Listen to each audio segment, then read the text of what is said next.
Well, I thought that GIC Insights Live was a really special occasion this year. Despite the fact that we couldn't meet in person, we were able to get guests who were really very good and very thoughtful in their responses from all over the world at all kinds of time zones. In terms of takeaways, the first one, which I got from Eric Yuan, our speaker on the last evening, was really around having the right focus.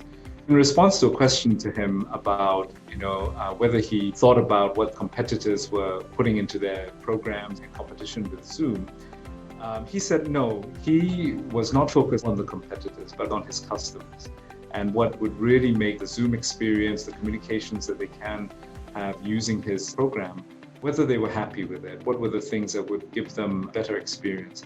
So I thought that was a great message for me, having the right focus on what was most critical. There will always be competition, there are people who are nipping at your heels. Being focused on the customers was definitely the right one for him, and having the right focus is definitely right for GIC as well. The second takeaway that I would have was really around the area of sustainability. So we had not only Vice President Al Gore speaking on the issue of sustainability and climate change, but a great panel that talked about what we could do in concrete terms as investment managers. And I think the key message that I got was that the time had come when you could no longer have inaction on some of these things. Meaning that if we didn't take action today on climate change, then it might be too late to prevent some of the worst outcomes in terms of weather patterns, destruction to physical capital, and things like that. The time had come, it seems, for governments to take action in terms of carbon pricing and ways in which to encourage the lesser use of fossil fuels.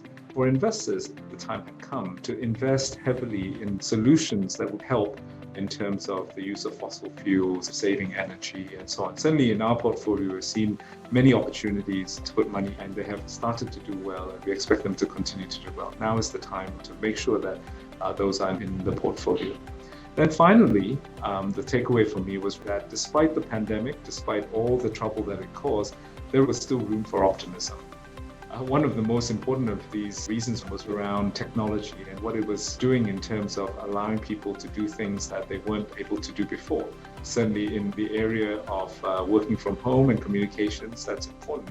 But just as importantly was that telemedicine allowed for people to have consultations, to meet with their physicians, to get advice that they need, and to get, even prescriptions that they needed at a time when physical meetings with doctors were not available. That gives a lot of room for optimism, that there are technology solutions already out there to impact the problems that we have. Technology offers the ability to solve many of the problems that are coming up. We should not be surprised if we see a tremendous impact from the kind of innovation that we're seeing today. One of our panels talked about the potential impact down the years of the kind of healthcare spending that has been put in place in vaccines and research in the life sciences. Some of these impacts may only happen over the next 5, 10, 15 years. That is a dividend that should give us lots of room for optimism.